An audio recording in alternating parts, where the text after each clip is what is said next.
on the road again. Sing it with me, Misfits. I can't wait to get on the road again. What did I say about singing? Well, can I whistle? No. Hey guys, this is Sora the Key. I am gonna review something new this time around. I am now gonna review X-Men Misfits Volume 1. Where do I start?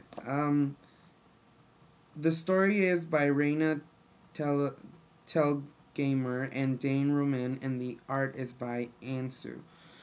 These are people I've never heard of before, and for obvious reason I picked this up basically because it's X-Men, and the story as it is explained here is the X-Men get a radical new remix in a story about Teen Angst's first love and what it's like to be on the outside looking in. So it is a different kind of story on the X-Men, different take. I liked it a lot, but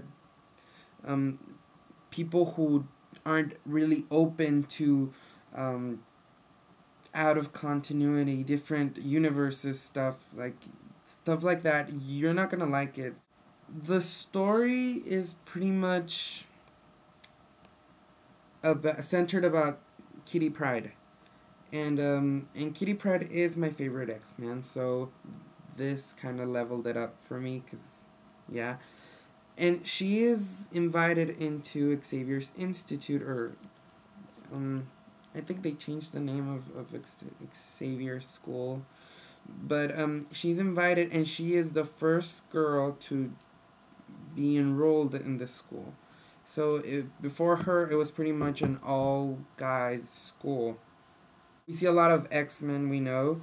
There's Iceman, Cyclops, Beast, Storm, Angel, Pyro, Quicksilver, even Jamie Madrox is there. There's a lot of X-Men characters. There's a lot of homage to the original X-Men. There's a lot of it.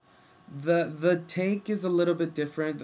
The staff of the school, or the teachers, however you want to call it, is different too. I mean, it is Xaviers' school, but he is the headmaster, while Magneto is a physics teacher, and then an environmental class is taught by Storm.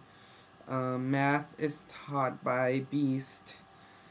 Then there's the PE teacher, Colossus, which, by the way, all the PE is done in the Danger Room, and which that was pretty cool because that part of the story was where they're studying Kitty Pryde's power, and she gets to interact with Nightcrawler and Iceman and all these different powers. That looks pretty cool. Jean Grey is one of the teachers there too, and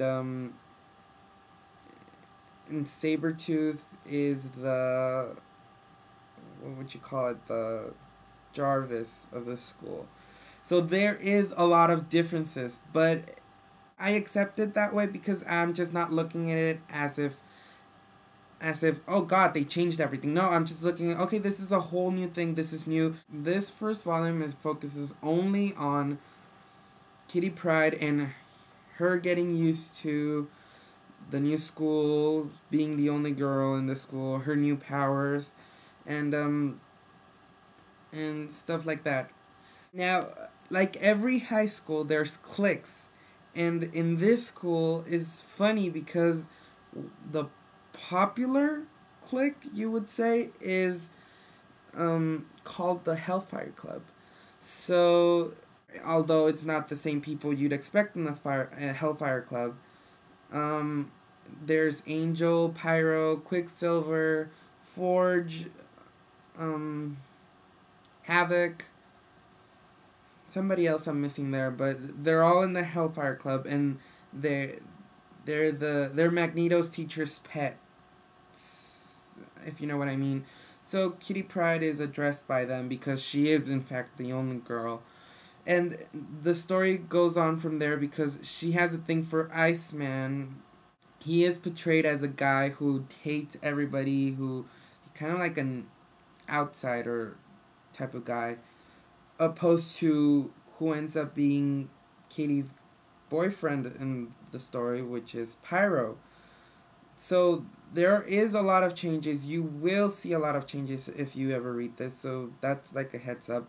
And there is somewhat of a love triangle between these three characters, which is Pyro and Iceman and Kitty Pryde. And it is, in fact, a teen angst book. But it's a good one. I love the art. I've always liked anime manga style art. It's amazing. There are some funny bits to the story, basically because Kitty Pryde's feelings are shown as a cat girl.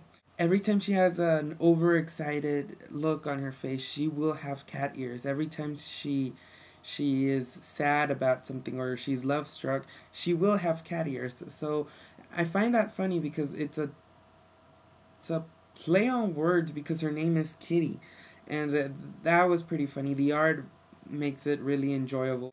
I did have just 2 problems with the whole book, and surprisingly enough, it was not with the story. It was actually 2 characters and how they are drawn.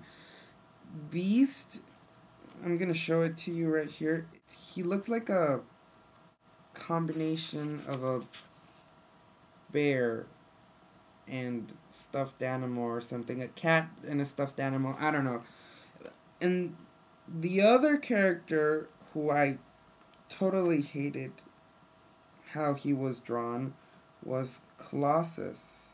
In this book, the teacher, Peter, Professor Rasputin, as he is called, he is a heavy guy. But when using his powers, he is still a heavy guy. I don't know. I just didn't like those 2 things. Those are my only 2 problems with the whole book. The second volume is not going to come out until September of this year. So sadly, I'm going to have to wait a lot to see what happens next. So I am going to give this 4 out of 5. It's not the X-Men book you'd expect where everybody's using their powers and there's fights and everything.